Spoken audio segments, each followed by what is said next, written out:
Halo Sobat Kompa, apa kabar? Berjumpa lagi dengan saya Andreas Baok yang beralih profesi dari tukang gali kubur sekarang jadi tukang ngomongin film.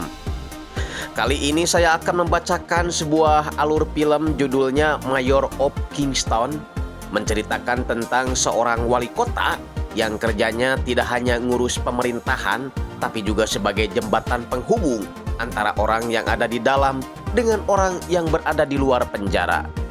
Tapi sebelumnya saya mau sapa dulu Sobat Kompa yang selalu nyempetin komen di channel kita. Ada Ranti Susanti, Atu Multimedia, Abayonji, Surrender, Boy Holland, Nathanael Manulang, Aji Nugroho, Rahman Sahedung, Rio Kolong, Ma'ruf Al-Mukarom, Irfan Gaming, Erdianto, Juan Kurmasela, Leonardo Ladimo, Alwan Ende, Yulianto, dan Bang MJ69 ya, semoga lekas sembuh. Terus ada Muhammad Rahmadi, Kenshin Batosai, Cikal Abimanyu, Aditya dari Ciamis, Sahrul 3344, Ewako 2024, Ayin, dan terakhir Gracia 57. Oke, sebelum ke alur cerita seperti biasa, saya mau ingatkan kalian agar makan permen terlebih dahulu, biar seancur-ancurnya muka kalian, sepahit-pahitnya hidup kalian, tapi setidaknya mulut kalian tetap manis. Ini dia, salah ketap.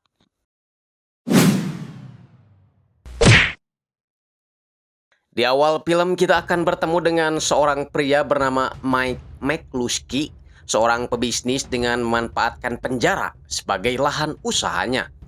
Dia menyuruh seorang anak kecil untuk melemparkan bola tenis ke dalam lapangan penjara dengan imbalan 20.000. This is never what I wanted.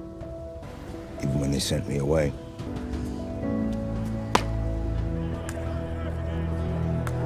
Seorang petugas bernama Ed tampak membiarkan bola itu begitu saja hingga diambil oleh salah seorang napi, kemudian diberikan kepada salah satu pimpinan geng di sana.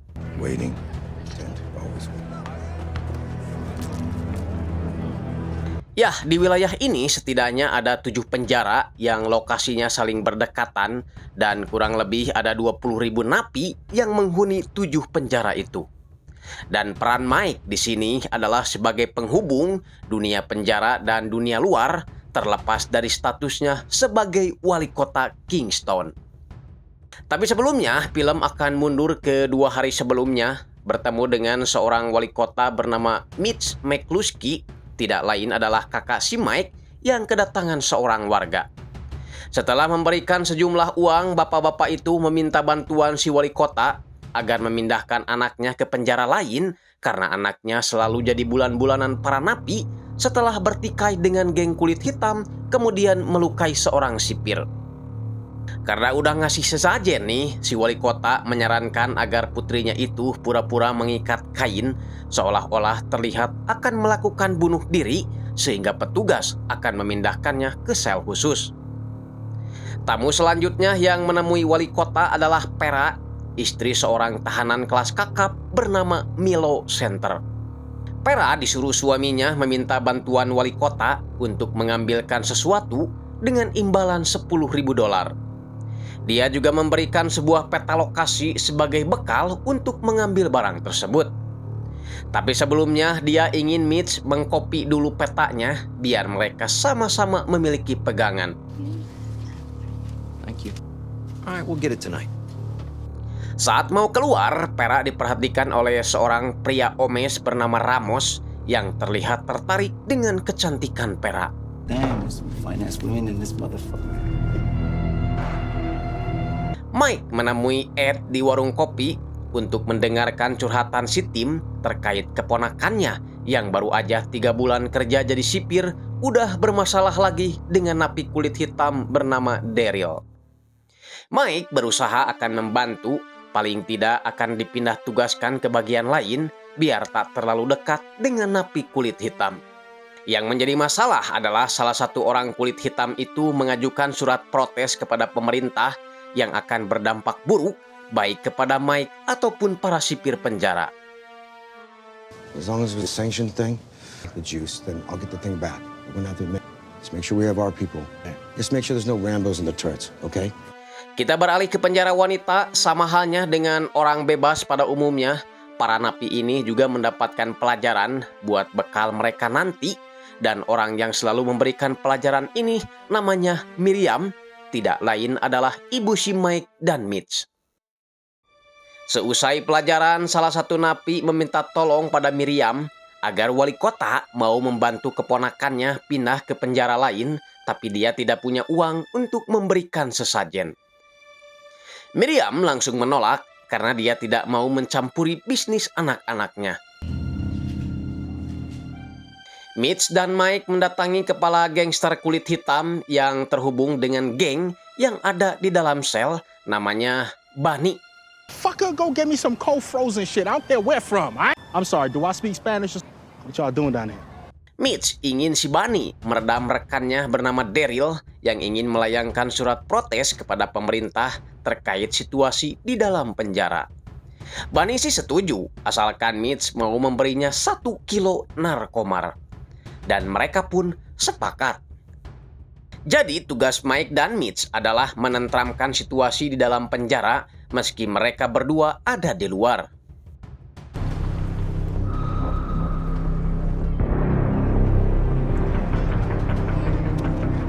Inilah tempat para pelanggar hukum, mulai dari pencuri kotak amal, copet alun-alun hingga pembunuh berantai, semua ada di sini.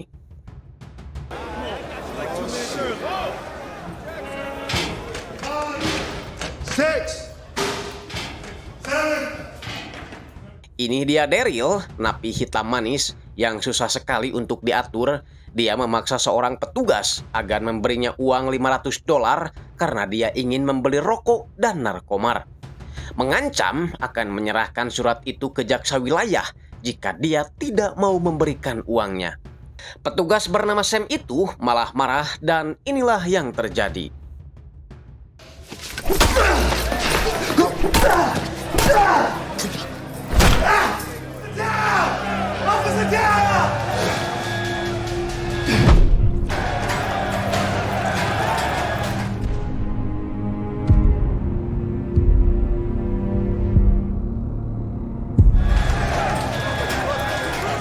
Perkenalkan, pria ini namanya Kyle, seorang polisi dan juga adik dari Mitch dan Mike. Dia disuruh kakaknya Mitch agar mengambil sesuatu milik si Milo bersama Mike berdasarkan salinan peta yang diberikan perak kemarin. Mereka pun akhirnya pergi ke hutan dan berhasil menemukan barang yang dimaksud. Di tempat lain, karena udah kesamsam berat pada perak, si Ramos sengaja datang ke klub malam tempat si Pera bekerja. Saat Pera pulang ke rumah, Ramos tiba-tiba sudah ada di rumahnya. Selain ingin minta jatah surabi, dia juga ingin tahu tujuan Pera menemui wali kota waktu itu. Pera pura-pura bersedia menuruti keinginan si Ramos, padahal berusaha menembaknya.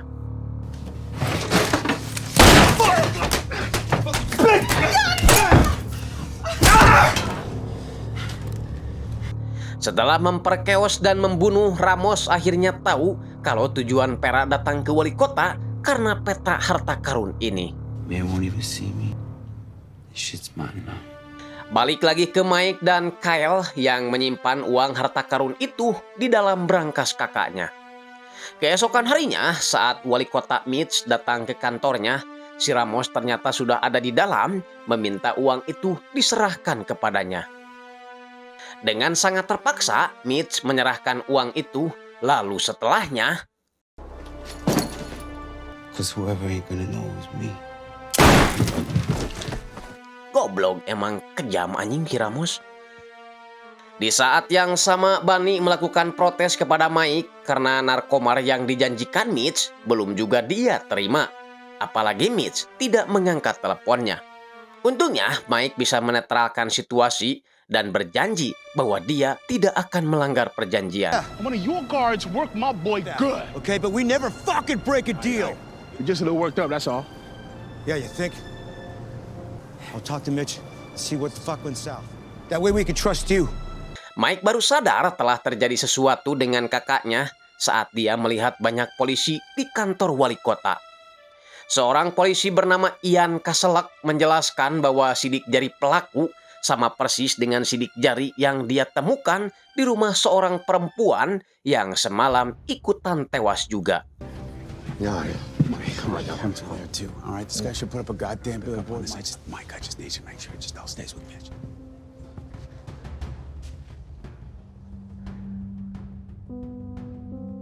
Kesedihan tak hanya dialami oleh Mike, tapi juga oleh Kyle beserta ibunya yang diberitahu saat Miriam masih mengajar. Sore harinya, tahu kalau pembunuh kakaknya ada di dalam sana, Mike menyuruh para polisi dan tim SWAT membunuh pelakunya karena dia tidak ingin penjahat itu menertawakannya di dalam penjara. Dengan sedikit drama, agar seolah-olah pelakunya melakukan perlawanan, tim SWAT menyuruh si Ramos agar memegang senjatanya. All right, good man. Bring the muzzle down slowly in. Buset dah, gini nih kalau urusan sama mafia ya. Di sebuah warung kopi, Mike bertemu dengan anak buah si Milo bernama Joseph. Dia seakan tak mau tahu, pokoknya Mike harus mengembalikan uang yang telah diambil Mitch di hutan itu. Mike sudah menjelaskan bahwa uangnya sudah diambil polisi, tapi orang ini tetap gak mau tahu. Alhasil, inilah yang terjadi. They found the map. Then they killed my fucking brother. Don't ever threaten me again. Untuk menenangkan pikiran, Mike pergi ke sebuah villa milik pribadi berada di dalam hutan tanpa sinyal dan jauh dari keramaian. Pokoknya cocok buat kalian yang selalu ngehindar dari tagihan utang piutang. Di sana, Mike melihat seekor beruang yang kelaparan. Tadinya mau ditembak, tapi karena beruang itu tidak membahayakan, akhirnya mereka bisa hidup bertetangga. Pagi harinya, Mike pulang menjenguk ibunya yang masih merasa sedih setelah kematian Mitch. Ibunya ingin Mike berhenti dalam bisnis berbahaya ini, meski tujuan Mike adalah menciptakan ketentraman di dunia penjara. Setelah itu, Mike pergi ke kantor wali kota, mengambil uang di dalam brankas itu, lalu meninggalkan pistolnya. Ketika dia mau keluar, tiba-tiba seorang wanita meminta tolong agar putrinya yang dipenjara bisa pindah ruangan. Awalnya, Mike tak mau membantunya karena dia bukanlah wali kota. Tapi karena kasihan, Then what do I do? I don't know what she will do. Please. Let's go. Come on. What's your name? masuk ke episode 2, kita bisa melihat bagaimana Mike masih belum mau beranjak dari kuburan kakaknya sampai hujan turun mengusirnya.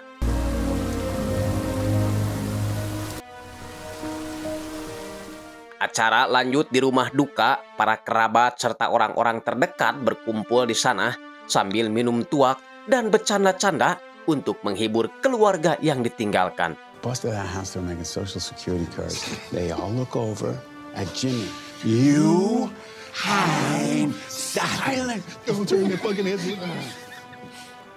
Mike kemudian memanggil Ed meminta bantuannya karena sepertinya bisnis yang selama ini dijalani Mitch akan coba diteruskan oleh dirinya. Let them know at this point. Man, they leave the gangster shit to the gangsters, okay? They're not trying to Ask our union rep if we can have some move some chess pieces around, all right? so Lawrence and a All right, fine. T-Dog. Transfer the weaker one. Put him in that. Sedangkan Tracy, istri Kyle, ingin suaminya tidak ikut campur lagi dalam bisnis berbahaya itu karena dia tidak ingin Kyle bernasib sama seperti kakaknya. Malamnya, Mike sengaja membakar brankas serta karpet berdarah tempat kakaknya dibunuh karena dia tidak ingin teringat dengan kejadian buruk itu. Beberapa hari kemudian, Mike resmi menjadi wali kota, membuka layanan bertarif bagi siapapun yang membutuhkan bantuan, khususnya mengenai penjara. Tapi meskipun begitu, tak semua masalah di penjara bisa dia selesaikan. Contohnya wanita ini yang meminta bantuan, tapi Mike tak bisa membantu karena adiknya yang telah melakukan kejahatan besar menembaki seseorang yang sedang berada di halte bus. Tak lama setelah itu, Bunny menelepon menyampaikan rasa duka citanya atas kematian Mitch. Tapi kalau masalah bisnis, Jujur, dia sangat kecewa dengan Mitch dan juga Mike. Karena merasa tersinggung, Mike langsung mengambil pistol berikut petasan paling gede untuk menyerang gangster kulit hitam itu.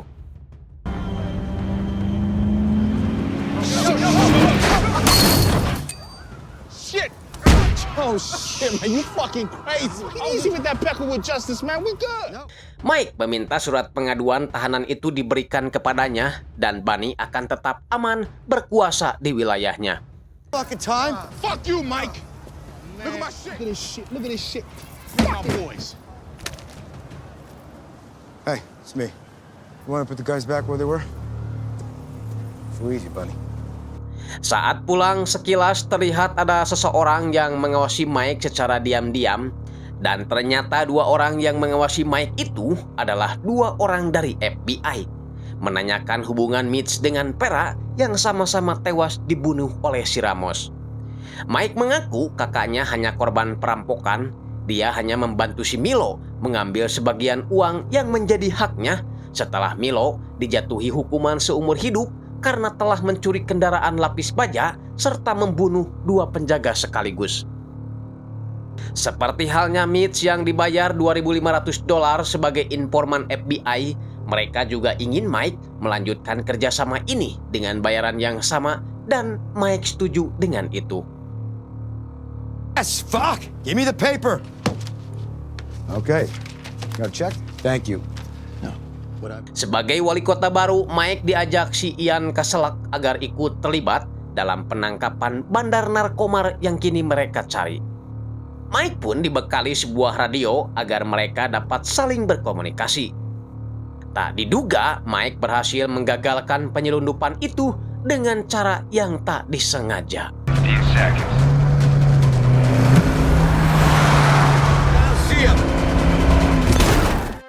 Kalau lagi beruntung, ya begini, nabrak orang yang pas lagi dicari.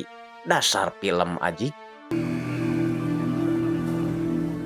Joseph terlihat datang ke penjara menemui bosnya yang tidak lain adalah si Milo, mengadukan apa yang dilakukan Mike terhadap dirinya.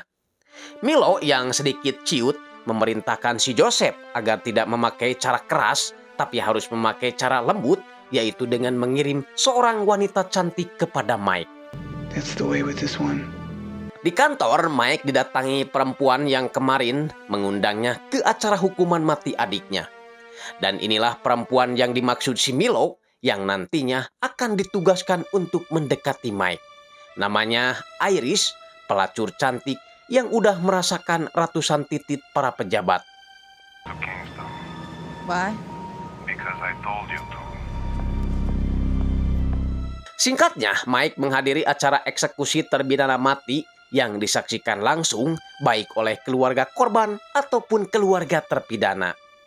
Dalam prosesnya sebelum eksekusi suntik mati, si terpidana dipersilahkan untuk memberikan kata-kata terakhirnya. Mamá, lo siento. Te amo. Dan juga ritual keagamaan sesuai dengan yang dianut oleh si calon pocong. Kemudian setelah itu proses eksekusi pun dimulai.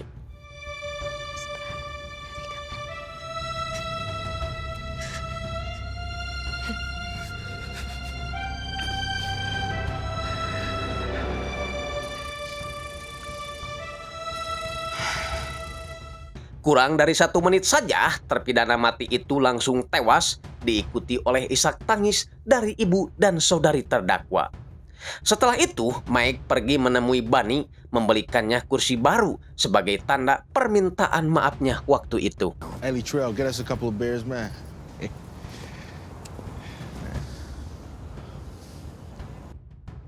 Kita beralih ke sebuah rumah di mana di dalamnya ada seorang wanita yang sedang tidur, anak kecil yang lagi bermain, dan juga seorang koki bernama Kenny yang sedang membuat racikan narkomar. Karena kehabisan cairan bumbu raciknya, Kenny memutuskan untuk pergi keluar, tapi masalahnya Kenny lupa meninggalkan rokoknya di atas meja, menimbulkan kebakaran, lalu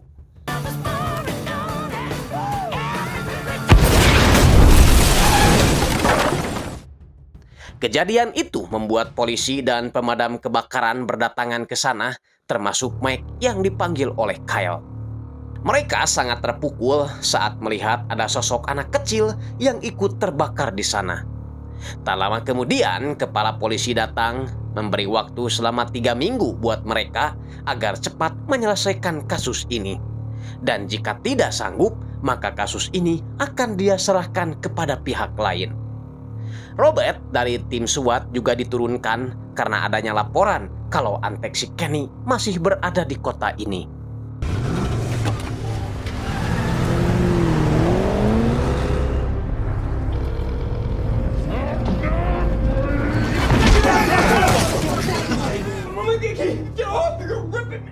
Satu di antara berandalan itu disuruh polisi untuk mengatakan di mana tempat persembunyian Kenny yang telah membunuh bocah 5 tahun beserta ibunya di dalam kabin.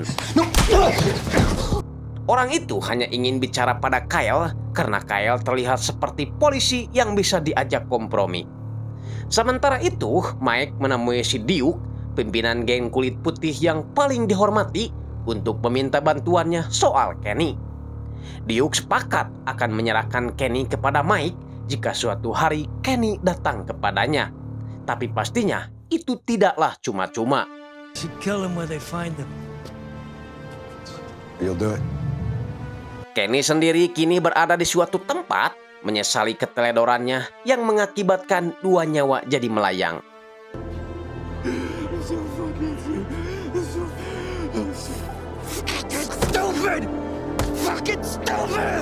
Di pagi hari, Mike kedatangan tamu pertamanya bernama Carlos Jimenez, berkata kalau minggu lalu keponakannya ditembak mati polisi karena perintah Mike. Takut kalau si Carlos ini akan membalas dendam, Mike sudah siap memegang pistolnya. Tapi ternyata dia malah setuju dengan tindakan Mike karena keponakannya itu memang ngeyel, susah dicarik, dan pantas untuk dibunuh. Namun tujuan dia datang ke sini bukan untuk membahas itu. Dia mengaku punya kesepakatan dengan Kenny dan bila nanti mereka bertemu, dia akan memberitahu Mike. Tapi Mike tak boleh memberitahukan hal ini kepada siapapun. Mike pun setuju. Hanya saja sebelum pergi, Carlos berkata bahwa dia pernah melihat Mike berada di Biad Shop Kowloon. Saya belum tahu maksudnya apa. Yang jelas, Mike mengaku kalau itu sudah lama sekali. I remember you. Biad. Shotgun. Miriam memeragoki anak mantunya sedang memegang perut seperti sedang hamil. Tanda kalau putranya si Kyle memang sangat jos dan tidak tumpul. Sedangkan Mike dan para polisi lainnya sedang membahas apa yang akan mereka lakukan apabila mereka sudah menangkap Kenny. Memasukkannya ke tempat perlindungan tahanan, langsung membunuhnya atau memanfaatkannya jadi lahan bisnis. Menurut Ed yang baru saja datang, terlalu beresiko jika Kenny langsung dimasukkan ke dalam sel karena pastinya banyak napi yang ingin membunuhnya. Setelah itu, mereka pergi ke pelabuhan, tapi di sana Kyle dan salah satu polisi gendut terlihat bertengkar, entah berebut permen atau jatah rutinan. Untungnya ada si Robert yang melerai, mengingatkan bahwa tujuan mereka sama, yakni ingin menangkap si Kenny. Cough. He found that kid and he peeled his mother off a fucking couch. This is your mess, and you will suck on it in silence.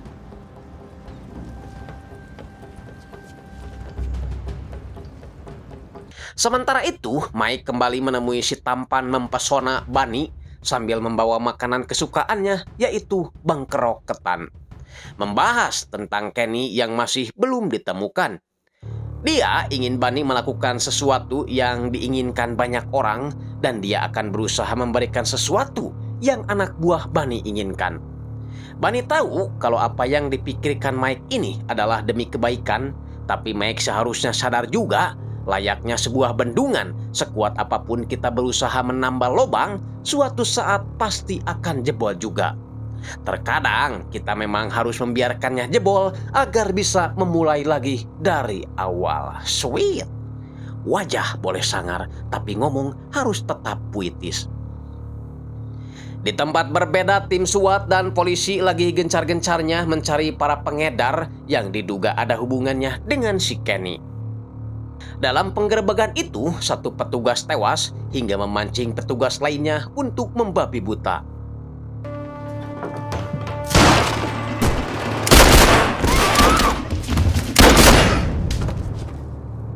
Officer!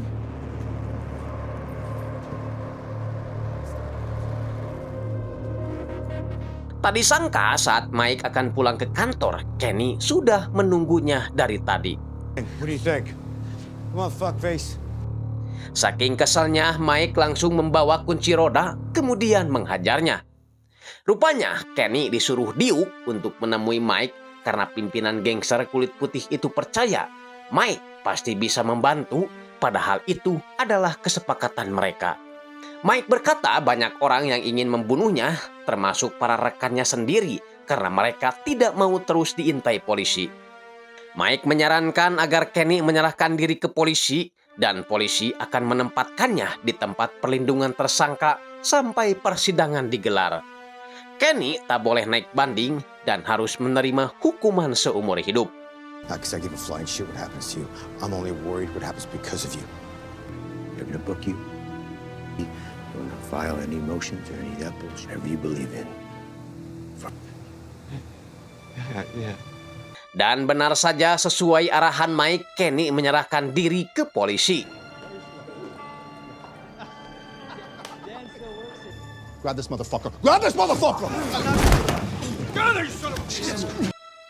Namun kenyataannya, para polisi ini membawa Kenny langsung ke dalam sel, tidak seperti apa yang dikatakan Mike, yaitu membawanya ke tempat perlindungan.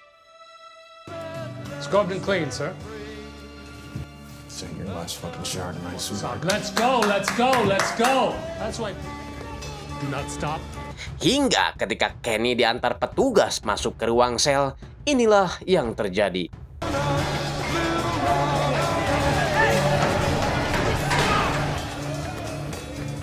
Puncaknya saat Kenny dimasukkan ke dalam sebuah ruangan, Kenny langsung dihajar habis-habisan yang membuatnya harus tewas seketika.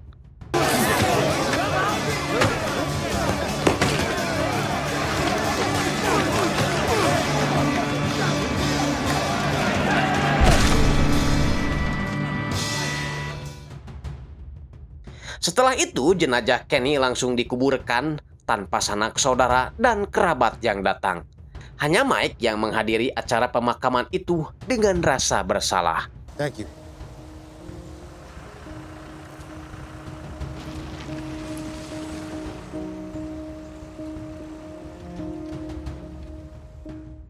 Saat mau pulang, Mike lagi-lagi ditelepon si Bunny memintanya untuk bertemu. Mike menjelaskan bahwa dia tidak bisa sering menemui bandar narkomar seperti dirinya karena kini dia terus diawasi oleh para agen FBI. Tapi karena si tampan ini terus memaksa, Mike akhirnya terpaksa menemuinya. Saat Mike datang, Bunny segera menyuruh anak buahnya untuk mendekatkan mobil, memainkan musik dengan volume keras, agar para agen FBI itu tak mendengar pembicaraan mereka. Bunny menyampaikan kalau anak buahnya berada di penjara, meminta imbalan narkomar setelah mereka membunuh si Kenny. Mike menegaskan bahwa dia tidak bisa memenuhi keinginan mereka, paling akan memberikan banyak waktu buat para tahanan berada di halaman atau memberikan TV di ruang makan. Pokoknya dia akan memberikan kelonggaran aturan termasuk kepada para mbak-mbak micet yang ingin datang berkunjung. Pertemuan Mike dengan Bunny itu membuat Mike tidak bisa masuk kantor hingga perempuan bernama Iris ini tidak bisa menemuinya.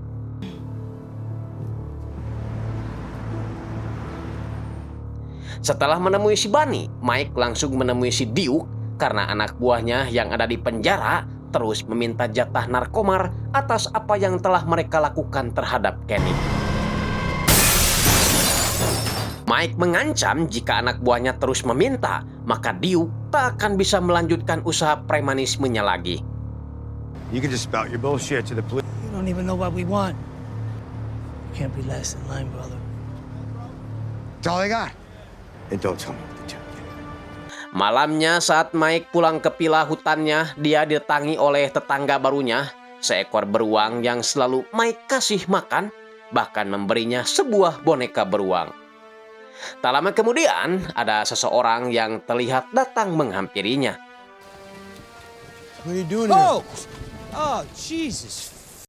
Yah, Kyle datang memberitahu Mike bahwa dia ada tawaran pindah divisi ke bagian narkomar di pelabuhan Benton. Dan dia akan mendapatkan gaji yang jauh lebih besar dari sebelumnya. Mike hanya bisa mengingatkan saja kalau para penjahat di sana sangatlah pintar, profesional, dan terorganisir. Jangan sampai Kyle mengalami nasib sama seperti Jimmy yang kemarin tewas saat melakukan penggerebekan. That doesn't really worry me. There's only a few good ones. I gotta say, though, I'm having a lot of trouble taking it. Fuck, you gonna tell me, man. Saat di kantor, asistennya bernama Rebecca mengingatkan jika Mike jarang masuk kantor dan tak menerima klien, maka mereka tak akan punya penghasilan tambahan. Dan Rebecca sangat mengkhawatirkan itu, apalagi dia lagi masa perawatan kulit dan wajah, butuh uang buat beli sudom dan krim pemutih.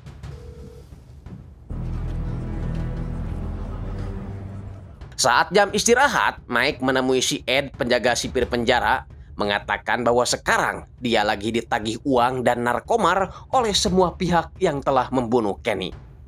Jelas saja Mike tak mau ditekan seperti itu, lalu berniat memberi pelajaran terhadap pimpinan-pimpinan gangster yang ada di penjara dengan menarik kembali semua fasilitas yang telah diberikan. Alhasil saat si Daryl lagi membersihkan kloset barunya, para penjaga langsung datang untuk memindahkannya ke ruang isolasi.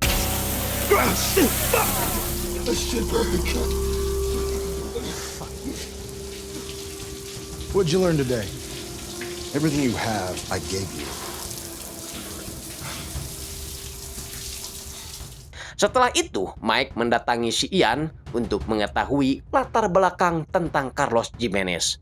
Dan menurut database kepolisian, si Carlos adalah gangster yang mendapat hukuman 3 tahun berturut-turut dan hanya mendapat tambahan 3 tahun karena dia memiliki pengacara yang hebat.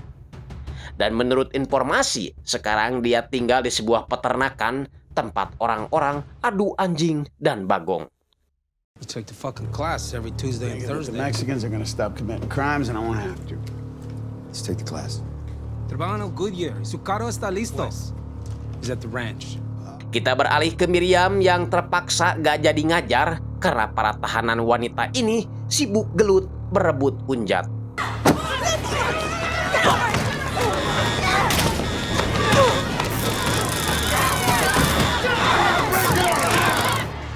That hardly seems relevant, don't you think? Di kantor, Mike kedatangan tamu seksi bernama Iris. Dia mengaku disuruh bosnya si Milo agar membuat Mike senang dan melupakan kesalahpahaman waktu itu. Tapi Mike sama sekali gak tergoda, menyuruh Iris pulang kampung saja karena kota ini terlalu banyak penjahatnya. Membuat Iris sangat terkejut karena baru kali ini ada lelaki yang menolak bercinta dengannya. Bodoh juga si Mike ya, apa mungkin udah tahu kalau lubangnya udah gede? Malamnya, orang sibuk yang gak pernah ganti baju ini pergi ke peternakan anjing milik si Carlos. Where's Carlos? Karena penjaga itu tak mau buka mulut, Mike lalu menggunakan cara ini. Who the fuck is Carlos? Ya, ternyata si Carlos sudah ditangkap polisi. Setelah dikonfirmasi kepada Ian membenarkannya. Carlos ditangkap atas aduan tak memberi tunjangan kepada anaknya. Dan jika Mike menginginkannya, maka dia harus membayar biaya penebusan sebesar $3.700. Tak lama setelah itu, Kyle menelepon bahwa di tempat dia berada, dia melihat seseorang yang sepertinya sedang sakau. Mike pun langsung menyuruh Ian agar membantu adiknya menangkap orang sakau itu. Kyle menyuruh Ian jangan dulu masuk karena di dalam masih ramai pengunjung, ditambah lagi si pemilik kedai nampak mencurigainya. Carlos tiba-tiba dikeluarkan kembali karena Mike telah menebusnya. Mike sepertinya ingin Carlos hutang budi kepadanya agar Carlos bisa mengontrol anak buahnya di penjara, sama hanya dengan Bunny dan juga Duke. Fakta mengejutkan justru terungkap di sini kalau ternyata Mike juga mantan narapidana yang pernah mengontrol halaman penjara. The tattoo parlor on the yard. Anything you need inside, you already have. I don't know what the fuck you think they were gonna... People, you cannot make them unlearn. Hey, don't you give me your goddamn... I remember when you ran, but you still talk the same shit. See? Everyone. Saat Ian mulai masuk akan menangkap si pecandu, tiba-tiba si pemilik kedai menyerang mereka.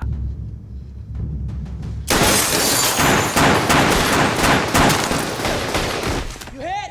Fuck, I'm good. I'm hit! Fuck!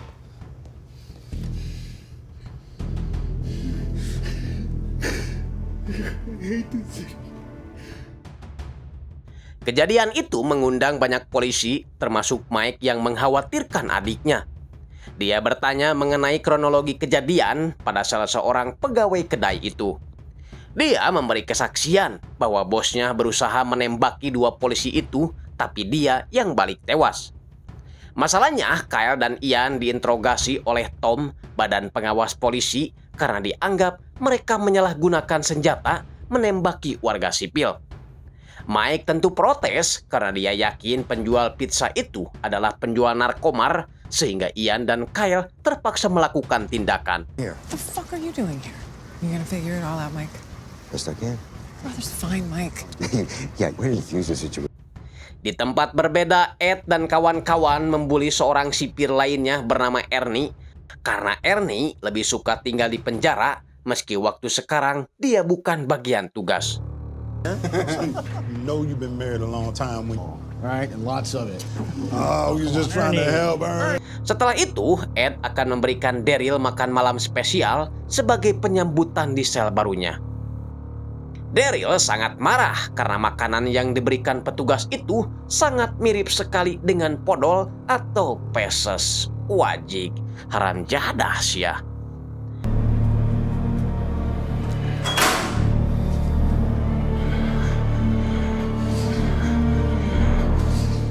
Kembali ke kantor, Mike kedatangan klien bernama Dakhar. Dia ingin adiknya dipisahkan dengan penjara gangster karena adiknya bukanlah seorang gangster dan dia adalah anak berprestasi.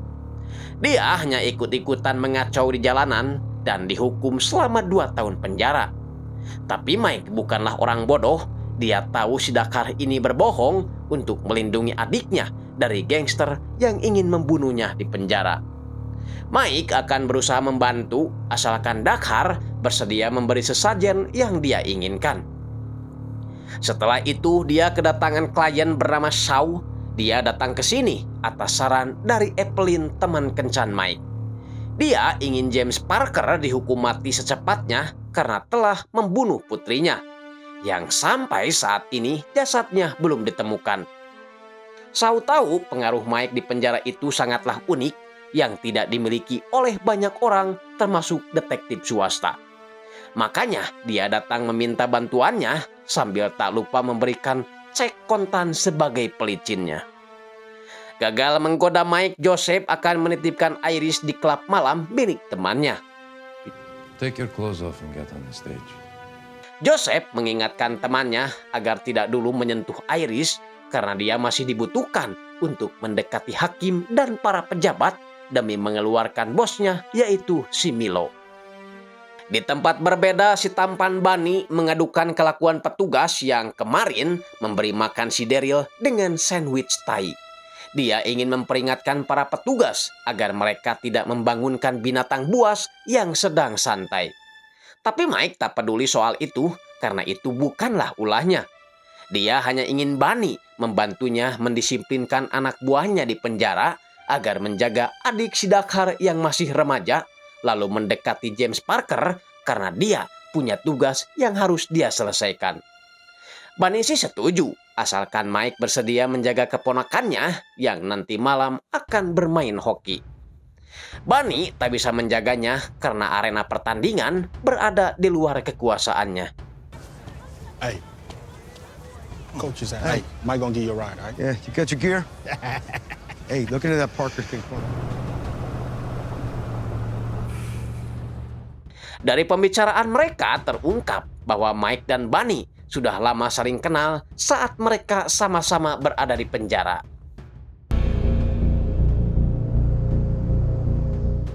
Di lain tempat, si Carlos kembali ditangkap pihak kepolisian dan tim SWAT karena dia terlibat juga dengan perdagangan narkoba.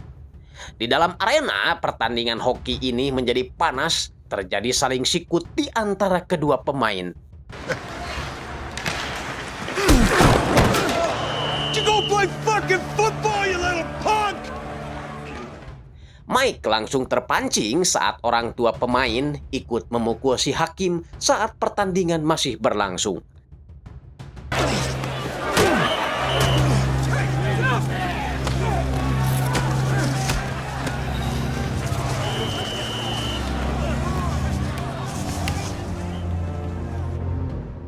Craig, pemilik tempat dugem itu sangat kecewa melihat Iris yang hanya ngobrol dengan pelanggannya tanpa melakukan tarian haram.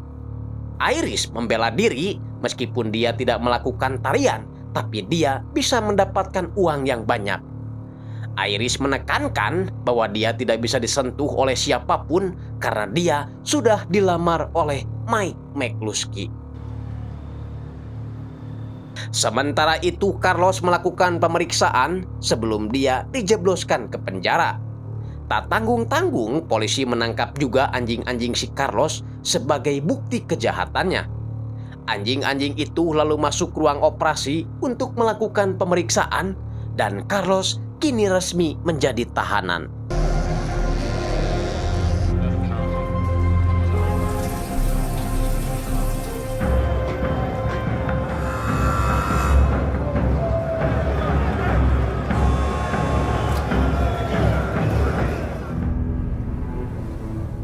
Sam yang ditugaskan di atas menara melihat ada dua kubu yang sepertinya akan bertikai. Dia langsung menyalakan alarm untuk memberitahu petugas lainnya.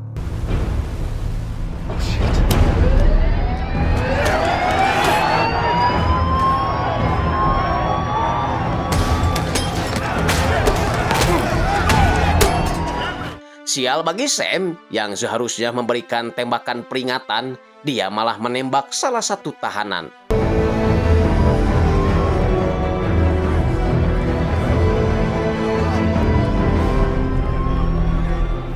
Akibat salah tembak itu, kepala penjara berencana akan memindahkan Sam ke penjara wanita karena kalau dia masih di sini, maka Sam akan jadi sasaran amukan para napi itu.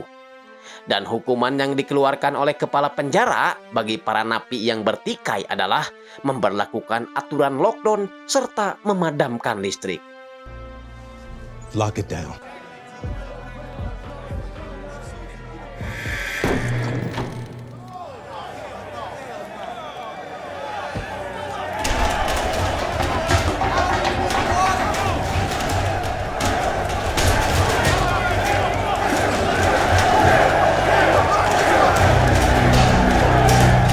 Tak hanya polisi, Mike juga disibukkan akibat kejadian salah tembak itu.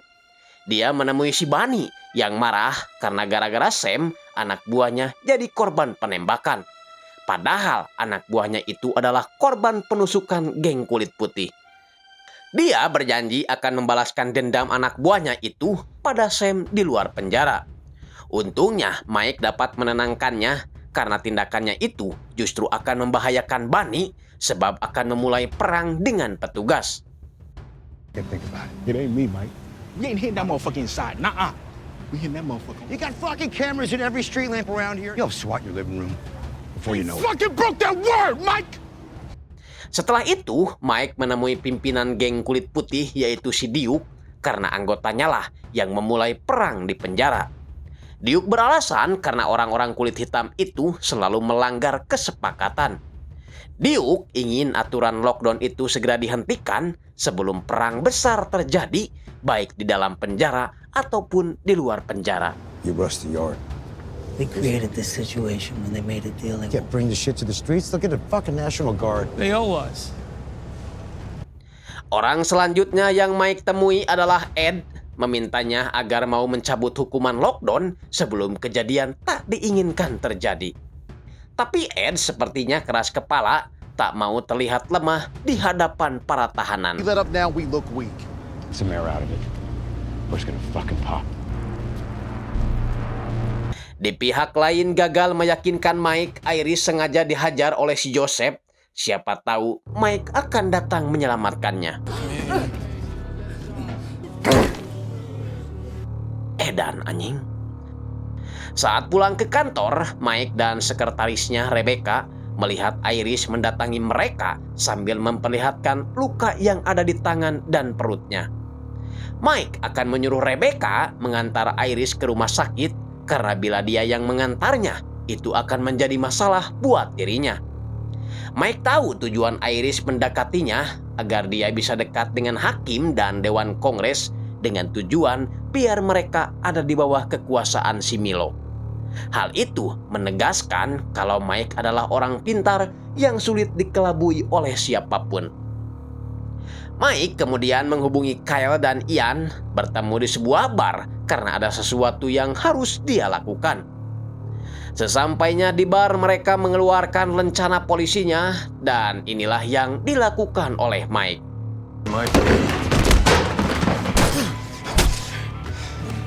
You know what the definition of insanity is? Mike marah karena Milo memberinya pesan dengan cara kekerasan, makanya dia melakukan cara yang sama sebagai balasan atas perlakuannya terhadap Iris. They make us an accessory, Mike. Jeez. Your secret's fucking safe. You still might get killed, Mike. Thank you. By the way, I owe you one. Holy fuck! Mike terpaksa pulang ke kantornya lagi setelah Iris tak mau pulang karena ketakutan. Iris mengaku sudah terbiasa mengalami hal seperti ini karena usianya baru menginjak 11 tahun aja, dia sudah diperkeos oleh ayahnya sendiri. Bukannya membela, ibunya malah mengusirnya hingga dirinya berakhir jadi mbak-mbak micet di jalanan. Iris memohon agar Mike tak menyuruhnya pulang karena bisa dipastikan anak buah si Milo akan selalu mengejarnya. Karena inginnya seperti itu, maka Mike akan sekalian meminta keterangannya terkait para pejabat, polisi, dan anggota dewan lainnya yang pernah melakukan pipis enak bersama Iris untuk diserahkan kepada FBI. Alhasil besoknya agen FBI memperlihatkan beberapa foto pejabat dan Iris harus mengangguk bila salah satu di antara mereka memang pernah tidur dengan dirinya. Dari puluhan foto yang mereka perlihatkan, Iris mengaku pernah berkencan ria dengan 26 pejabat di antaranya, termasuk kepala FBI yang berada di New York. Wow, jebol anjing. Ketegangan terjadi saat Mike melihat salah satu di antara agen FBI itu menertawakan pekerjaan Iris. I'm gonna get right in your lane, motherfucker. This is how you want to treat witnesses? They'll come forward more to help you out. Sehingga kepala tim harus mengusirnya keluar. Tak lama kemudian Milo menelepon bahwa dia ingin bertemu Mike di halaman penjara dan jika Mike tidak mau, maka dia akan membunuh Iris. I'll call you. Namun setelah tiba di halaman, yang muncul malah seorang wanita bernama Candace.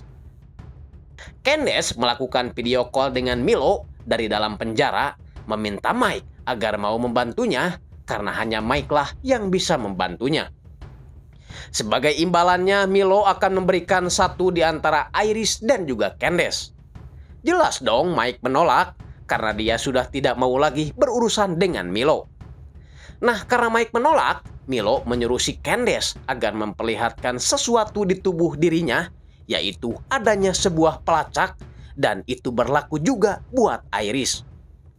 Tahu kalau sekarang Iris dalam bahaya, dia langsung pergi, menelepon Rebecca agar segera pergi dari sana, kemudian menelepon polisi. Alhasil saat Mike tiba di seberang kantornya, para polisi dan tim SWAT sudah berada di sana. Saat melakukan pengecekan, mereka menemukan 2 anggota FBI itu sudah tewas, Iris lenyap, kemudian 1 orang FBI yang sempat bersitegang dengan Mike pun tidak ada. Beralih ke tempat lain, Sam mulai dipindah tugaskan ke penjara wanita, di mana para wanita bermasalah itu masuk ruangan kelas sambil menggoda Sam. Miriam coba mengingatkan Sam agar dia tidak bermain kontak mata dengan para wanita itu karena mereka tak jauh berbahayanya dengan para pria. Digoyang dikit aja bisa muntah kamu, Sam. Saat pelajaran sedang berlangsung, wanita kita panggil aja Kokom ini nampak terpesona sekali dengan ketampanan si Sam yang 11-12 dengan Norman Kamaru. Itu terlihat saat dirinya terus curi-curi pandang lewat kaca yang dia bawa. Balik lagi ke si Mike yang melaporkan insiden kematian kemarin baik kepada pihak FBI ataupun kepada polsek setempat. Bisa jadi salah satu agen FBI bernama Pete Hastings itu sebagai korban penculikan seperti halnya Iris, atau bisa jadi sebagai pengkhianat agensinya. We need your phone. Murder of a fellow agent comes to us and we want it. We share it. Can I go? Reach out the minute he does. Will do. Di luar, Kyle meyakini kalau insiden kemarin ada hubungannya dengan uang yang mereka ambil berdasarkan peta itu. Tapi Mike belum mau membahasnya karena yang terpenting sekarang dia harus pindah kantor karena kantor yang sekarang masih disegel, dan yang kedua harus ganti mobil tukeran sama Rebecca untuk menghindari penyadapan. Time to get a new office. Okay. Also, thank you.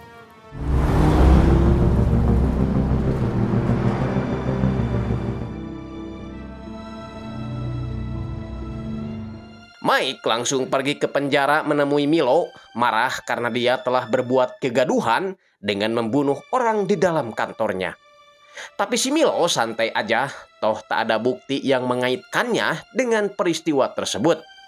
Jadi lebih baik Mike turuti saja keinginannya untuk mencarikan dia sesuatu.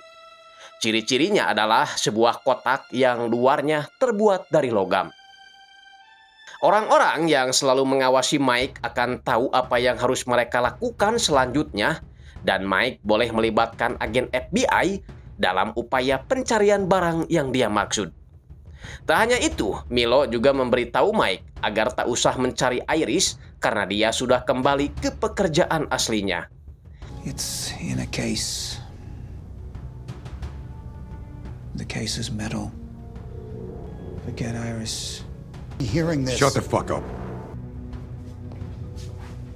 Seperti yang sudah saya duga, Iris diamankan oleh si Joseph berkat bantuan yang diberikan oleh Pete Hastings, agen FBI yang berkhianat ini. Bodohnya, agen FBI ini mau aja didodolin karena setelah tenaganya tak dibutuhkan lagi, Joseph malah membunuhnya.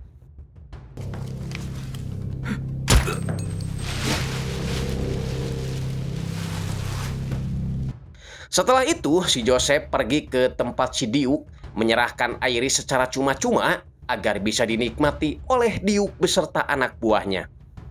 Sementara itu, Mike sengaja memanggil Kyle ke pilar terpencilnya, memberitahukan tawaran Milo yang menyuruhnya mencarikan sebuah kotak logam dengan cara yang sama seperti dulu mereka mencari uang di hutan. Kyle mengaku sedikit khawatir karena itu bisa saja sebuah jebakan untuk Mike di tengah pengawasan agen FBI yang selalu mengikutinya. Kyle merasa perjuangan Mike selama ini sia-sia, ingin menyelamatkan para remaja kota ini karena faktanya para penjahat di kota ini terlalu banyak dan sulit dihadapi oleh Mike seorang diri. Every day a fucking fight. I just keep thinking Florida. It'd be the same hell for your daughter too, brother. Save the world from entitled teenagers, right? Keinginan Shaw, salah satu klien Mike, untuk melihat James Parker, pembunuh putrinya, dihukum mati akhirnya terlaksana, dan James nampak tak menyesali apa yang sudah diperbuatnya itu. Artinya, Mike sudah berhasil memainkan perannya sebagai agen penghubung antara masyarakat dengan semua elemen yang ada di penjara. James Parker, you have been convicted of. Do you have any last words? No words for you. It was all your fault. I'm gonna watch you die, you son of a bitch. Enjoy it.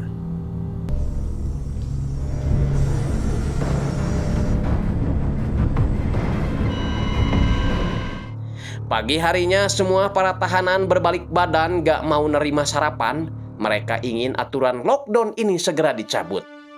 Ed menyarankan kepala penjara agar membiarkan saja, nanti juga mereka akan nyerah sendiri. Kepala penjara menjawab bahwa ini bukanlah penjara Guantanamo. Mereka perlu juga mendengarkan keluhan para tahanan demi terciptanya lingkungan penjara yang aman dan kondusif. Untuk itu, dia ingin mengumpulkan 4 pimpinan geng yang ada di penjara ini, biar mereka tahu akar permasalahannya. 2 dari 4 pimpinan gangster itu adalah Carlos dan juga si Daryl, di mana Ed mengancam jika Daryl bicara yang tidak-tidak, termasuk pernah dikasih sandwich podol, maka dia akan menembak Daryl di toilet.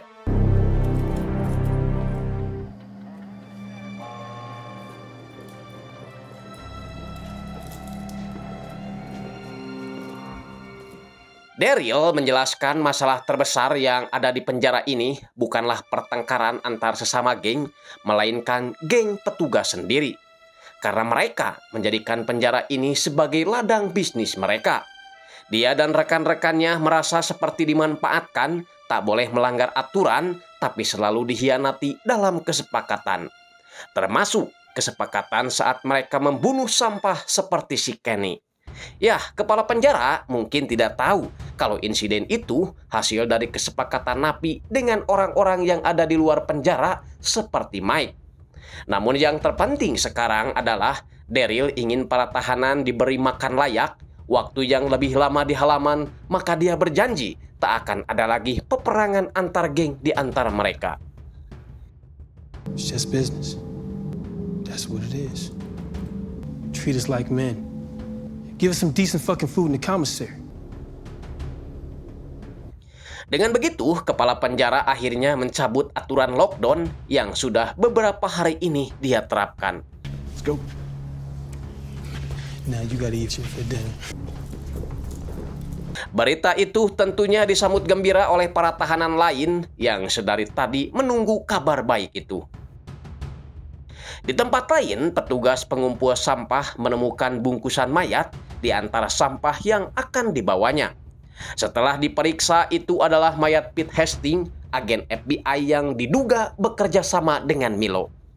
Sekarang, Mike berencana akan pergi mencari logam yang dimaksud oleh si Milo, dan kali ini sepertinya dia tidak akan diikuti oleh agen FBI karena sebuah agen FBI di kota ini sedang menuju lokasi penemuan mayat. Singkatnya, Mike tiba di hutan mencari lokasi di mana kira-kira barang itu berada. Bahkan sampai malam dia terus melihat peta lokasinya. Sejenak kita akan melihat si Sam yang terus digoda oleh si Kokom, memperlihatkan barang pecah belahnya, membuat Sam melotot, tak sadar kalau perbuatan Sam itu diam-diam direkam oleh napi lainnya. Besoknya, Mike membawa alat pendeteksi logam serta sekop untuk memastikan apakah barang itu benar-benar ada atau tidak. Shit.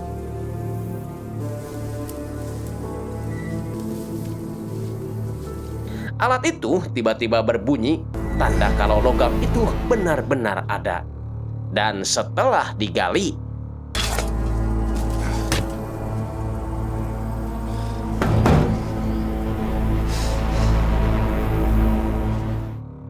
setelah meminta bantuan polisi untuk menggalinya, ternyata itu adalah sebuah bis sekolah.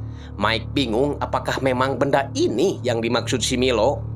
Saat kacanya dipecahkan, bau busuk langsung tercium dari dalam mobil hingga mereka harus menggunakan potongan udud untuk menutupi hidung mereka. Dan setelah diperiksa, ada 26 mayat anak kecil yang ada di dalamnya.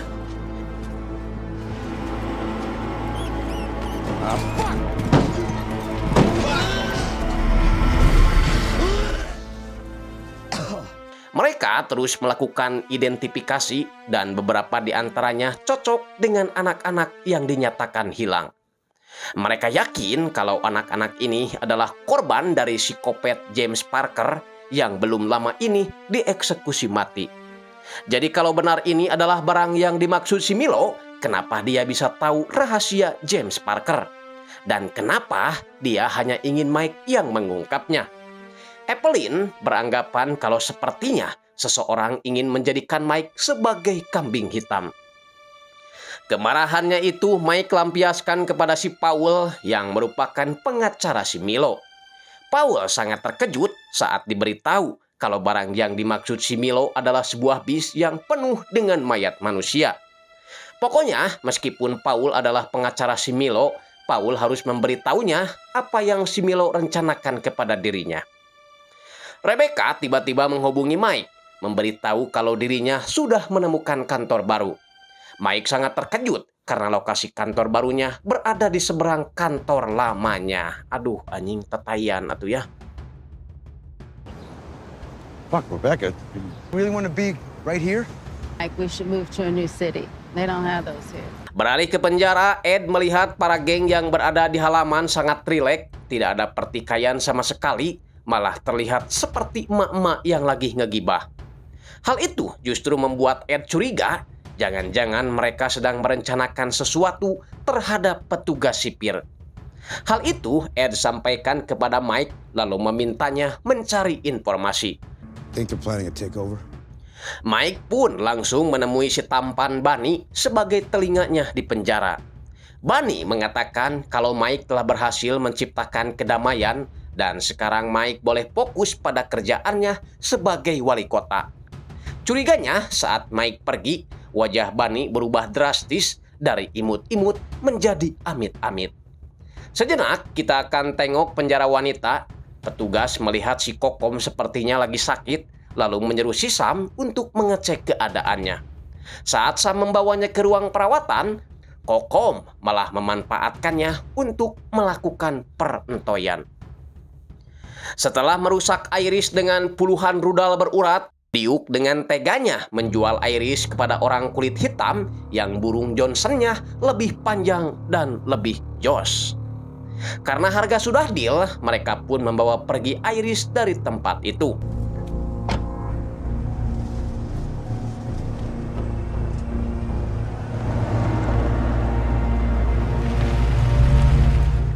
Di saat bersamaan, Mike juga tiba di sana dan Duke langsung mencengkramnya, lupa kalau Mike selalu membawa pistol di perutnya. Ya, peristiwa ini mengingatkan mereka saat dulu berada di penjara. Meskipun berada di dalam kelompok yang sama, tapi kadang-kadang pertikaian selalu ada.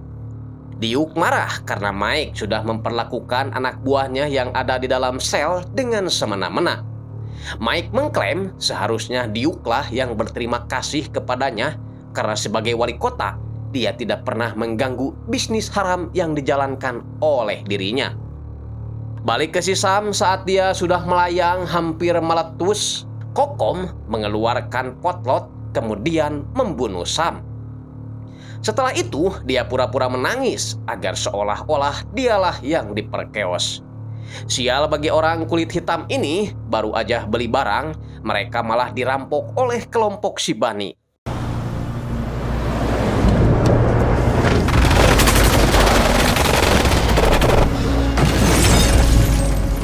Tak lama setelah itu, Mike dihubungi si Bunny, berkata kalau dia telah menemukan sesuatu miliknya.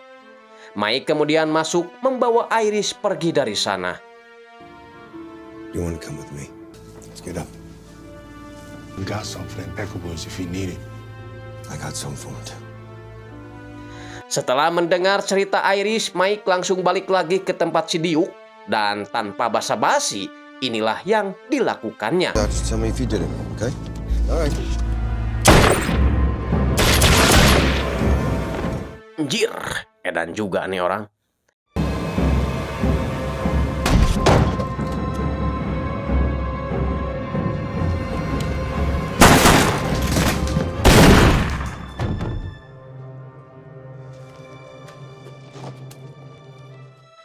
Kita beralih ke penjara saat tim sedang menertibkan para napi setelah sarapan. Terlihat para napi ini bekerja sama, saling menyodorkan pisau dan berakhir di tangan Daryl.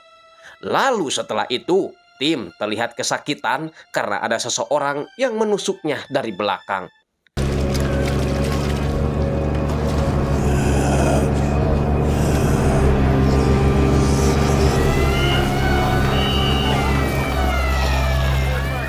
Sementara itu, Mike membawa Iris ke sebuah hutan, berusaha mengambil pelacak yang ada di dalam tubuh Iris. Anything to numb the pain, okay? Come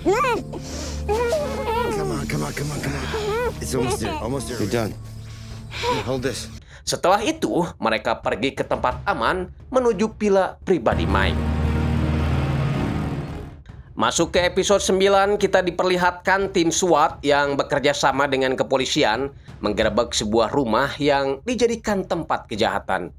Steppy menyuruh Robert agar jangan terburu-buru, namun karena tanggung, tim SWAT tanpa ampun melakukan pembersihan lokasi tersebut.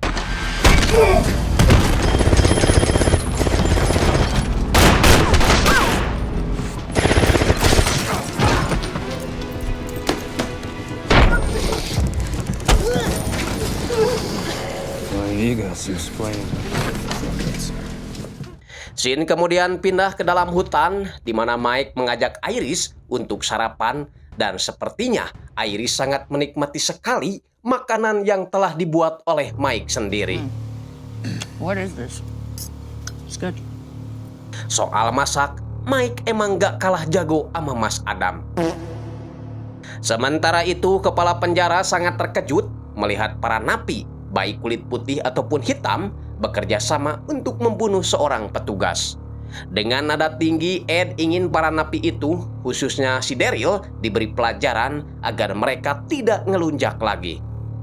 Tapi kepala penjara lebih setuju kalau si Daryl dipindahkan ke penjara wilayah daripada dia harus menerapkan lagi aturan lockdown bagi semua napi, karena dia sudah berjanji tidak akan melakukan itu.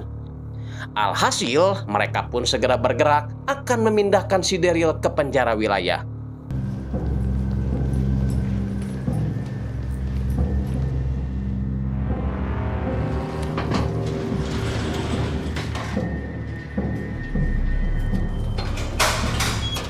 Di saat yang sama, Kyle dan Ian juga tiba di penjara karena katanya mereka dilibatkan dalam transfer narapidana ini.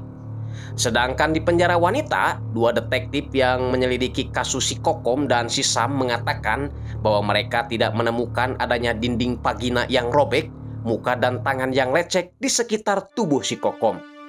Artinya, mereka 90% yakin kalau ini bukanlah kasus pemerkosaan, tapi justru penyerangan terhadap tersangka. Kasus ini diperkirakan ada hubungannya dengan kasus kematian Tim, sipir penjara laki-laki, di mana si Tim ini merupakan paman dari si Sam. Kyle dan Ian tiba di sebuah ruangan melihat si Daryl yang siap untuk dibawa. Di sana ada juga si Milo, penjahat kelas kakap yang terus dalam pengawasan petugas. Saya jadi curiga saat melihat bebengetan dua napi yang sedang piket ini nampak saling memberikan kode. Dan setelah itu,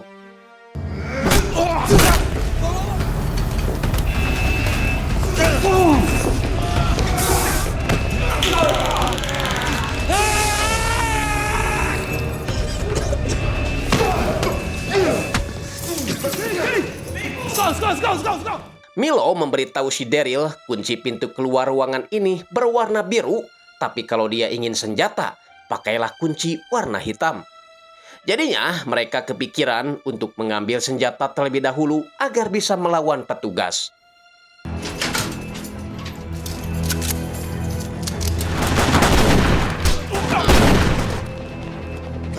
Sementara itu, di jajaran sel, para petugas dan para napi kebingungan karena alarm terus menyala. Red key.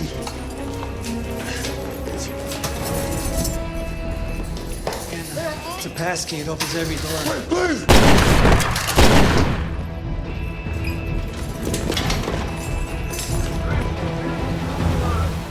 Para napi yang ada di jajaran sel ikut terpancing memukuli petugas setelah mereka mendengar banyak suara tembakan. Ed dan anak buahnya bersiap melakukan perlawanan kepada para napi yang sudah tidak terkendali itu. Sementara si Milo masuk ke ruangan berbeda, entah apa yang ingin direncanakannya.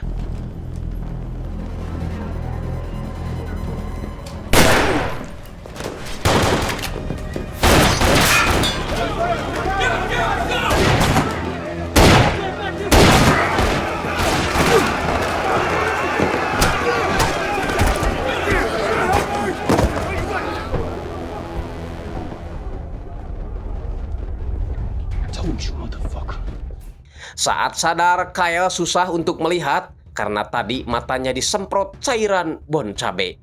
Hingga si Ian mencarikannya minuman bersoda agar Kyle bisa membersihkan matanya. Doors are locked. Oh, shit. Come on.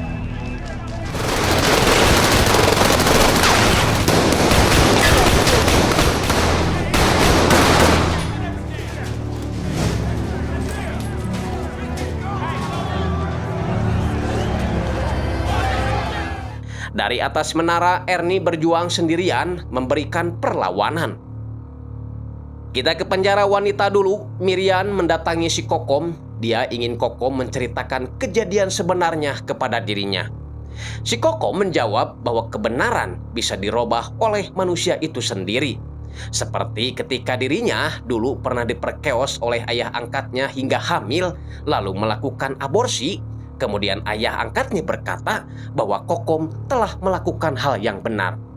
Dari sorot mata si Kokom, Miriam dapat menyimpulkan bahwa pengakuannya selama ini adalah kebohongan. Tahu kalau situasi sudah tak terkendali lagi, Ian dan Kyle langsung masuk ke ruangan pipa untuk bersembunyi. Di sana, mereka juga bertemu dengan napi lain yang ikut sembunyi karena mereka bukan termasuk anggota geng penjara. It's a free country. There are old scores being settled up there. We are how old scores get settled. Come on. Karena hanya berbeda blok, orang-orang yang berada di penjara wanita ikut juga dievakuasi untuk menghindari hal-hal yang tidak diinginkan.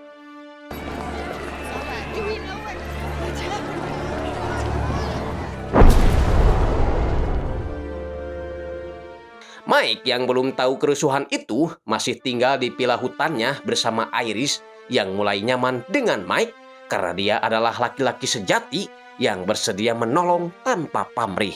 Sama seperti saya, ya.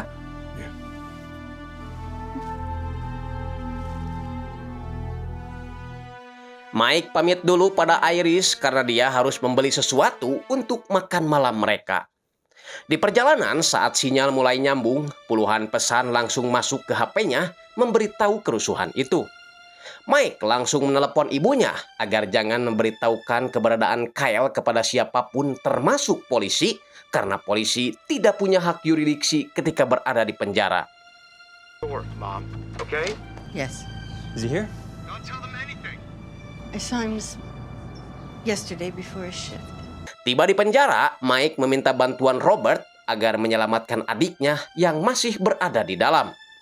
Masalahnya, sinyal di dalam penjara sudah dimatikan polisi hingga Robert memarahi para polisi itu karena dia jadi tidak bisa berkomunikasi dengan orang-orang yang berada di dalam. I gotta fight beside these dipshits. Boys, saddle up.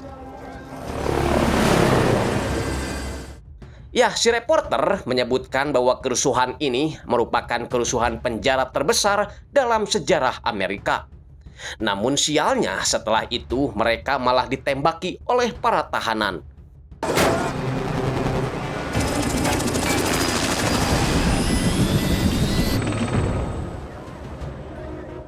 Para gangster mulai masuk ke ruang pipa dan menghajar salah satu petugas. Di saat yang sama, Kyle akhirnya mendapatkan sinyal, kemudian memberitahu Mike lokasi keberadaannya. Mike pun segera memberitahu Robert tentang posisi adiknya itu berada. Okay. Ask him which room and which floor. Police officers underneath the prison. Para polisi wilayah memberitahu Mike bahwa dari penjara ada yang ingin bicara dengan dirinya. Karena terkejut dan agak sedikit panik, Mike mengaku bahwa dia adalah seorang advokat tahanan. Para polisi itu mengancam akan memenjarakan Mike jika Mike berbohong soal ini dan akan dianggap sebagai orang yang membantu penjahat. Yes, fuck! I understand them. How about the fucking phone? Carlos menghubungi Mike, mengatakan kalau ini adalah sebuah revolusi. Mike mengingatkan Carlos kalau para aparat bisa saja menurunkan 50 penembak jitu lalu mengerahkan garda nasional untuk menyerang para napi. Tapi Carlos tak peduli karena dia punya ratusan gangster yang siap melawan. Carlos ingin Mike dan rekan-rekan polisi yang terhormat mengalihkan pandangan mereka ke arah halaman penjara di mana ada beberapa orang petugas yang mukanya ditutup menggunakan kain. Itu adalah Ed dan para sipir lain yang dianggap sebagai musuh para napi. Nah, Mike yang sadar kalau si Carlos membaca sebuah teks, dia jadi tahu kalau Carlos bukanlah pimpinan para napi. Makanya dia ingin bicara langsung dengan pemimpinnya. Carlos, who's running this shit show? You get to meet him, Mike. Carlos menyetujuinya, tapi perundingan harus dilakukan di dalam halaman penjara. Dan jika para polisi tidak mengizinkannya, maka mereka akan melakukan ini.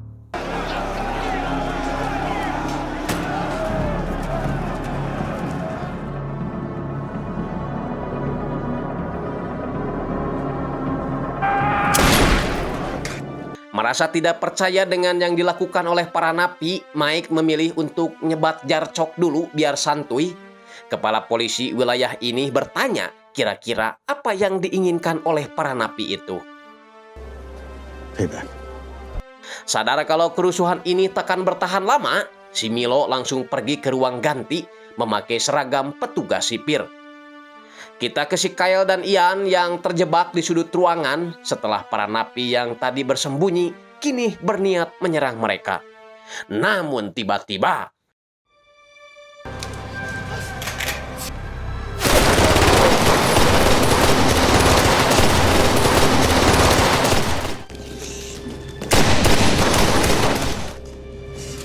Got friends. Come on.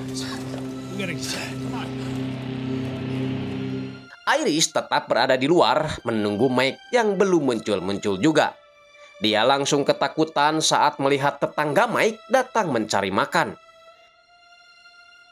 Di tempat lain, Steppy dan satu polisi lainnya melakukan pemeriksaan di sebuah rumah yang tadi dilakukan penggerebegan.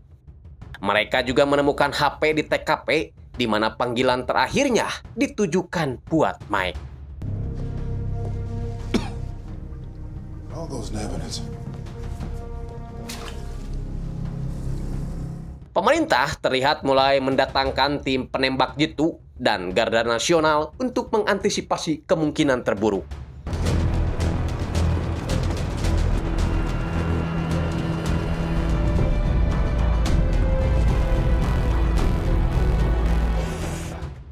Robert dan timnya terus menyusuri ruang-ruang kecil agar mereka bisa dengan cepat membawa Kyle dan Ian keluar dari tempat ini di tengah huru-hara para napi yang menuntut pembalasan.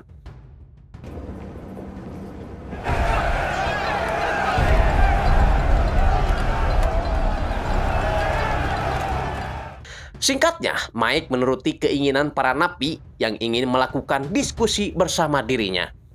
Miriam yang melihat itu lewat televisi segera pergi ke lokasi karena dia tidak ingin menempatkan anaknya di dalam bahaya.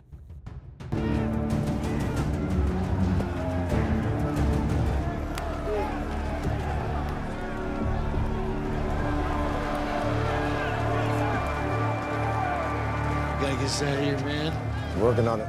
Ternyata pimpinan kerusuhan ini adalah si Daryl. Well, we can talk.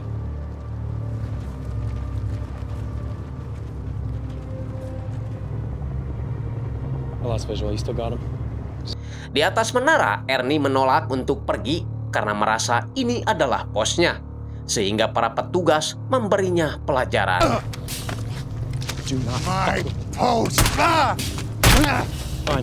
Mike mendengarkan keluhan si Daryl selama dia tinggal di penjara ini, di mana para petugas selalu memperlakukannya seperti binatang ketika mereka memberi makan. Bahkan si Ed Koplok itu pernah memberinya sandwich tai sebagai sarapannya. Pukulan, tendangan, dan gas air mata seakan tak ada hentinya petugas itu berikan kepada dirinya. Mirisnya, saat Daryl mau nitip surat buat putrinya, para petugas malah menjadikan surat itu sebagai tisu cebok mereka. Kan goblok. Padahal dia dan rekan-rekannya kurang apa selalu melakukan apa yang mereka inginkan, termasuk membunuh si Kenny.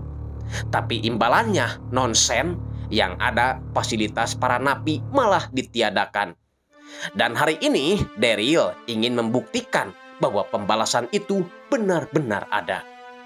Artinya sebagai negosiator, Mike telah gagal karena kini kemarahan Daryl tidak bisa dibendung dan langsung menembak si Ed tepat di kepalanya. Mona Lisa. No, no, no, no, no, no, no, no!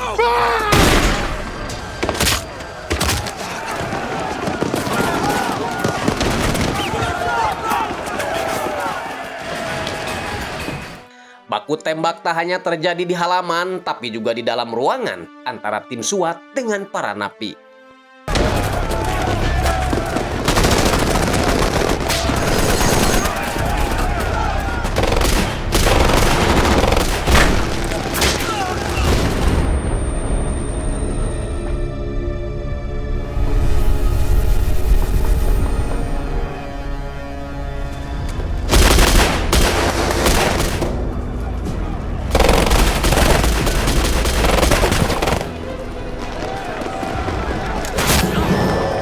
Ernie yang tak terima disingkirkan malah menembaki petugas yang lagi sibuk bekerja.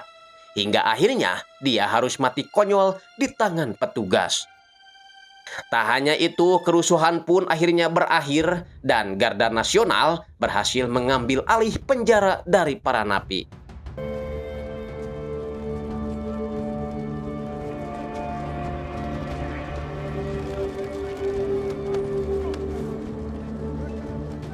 Dari ribuan napi yang tewas dan terluka, hanya ada satu napi yang berhasil lolos, yang tidak lain adalah si Milo. Meski gagal jadi seorang negosiator, Mike masih bersyukur karena adiknya Kyle berhasil selamat. Kebahagiaan juga dirasakan Miriam saat melihat kedua anaknya berhasil lolos dari maut.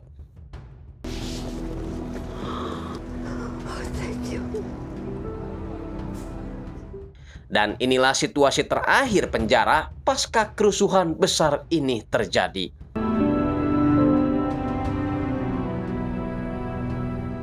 Setelah itu, Mike pulang ke vilanya membawa champagne yang dipesan oleh Iris. Setelah 1 hari tinggal di villa ini, Iris baru menyadari sesuatu, bahwa semua yang orang lain renggut dari dirinya tak akan pernah dia dapatkan kembali. Dan dia hanya perlu melanjutkan sisa hidup dengan sebagian yang masih ada di dalam dirinya. Is that what you plan on doing? I thought about it. I learned that too. What if your soul can grow back? Oke Sobat Kompa, itu tadi rangkuman dari film series Mayor of Kingstown. Mudah-mudahan kalian suka dan mengerti dengan apa yang saya sampaikan. Mohon maaf apabila ada salah-salah kata ataupun kata-kata yang menyinggung perasaan kalian, karena ini hanyalah hiburan semata. Dari film ini kita bisa belajar bahwa saling menghargai antar sesama manusia itu sangatlah penting, tak peduli orang itu narapidana atau bukan, karena intinya mereka juga manusia meski pernah melakukan kesalahan. Jadi perlakukanlah manusia layaknya manusia, biar tercipta kehidupan yang aman sentosa, makmur, gemah ripah loh jinawi. Saya Andreas Bauk pamit. Wassalamualaikum warahmatullahi wabarakatuh. Adios. Permios.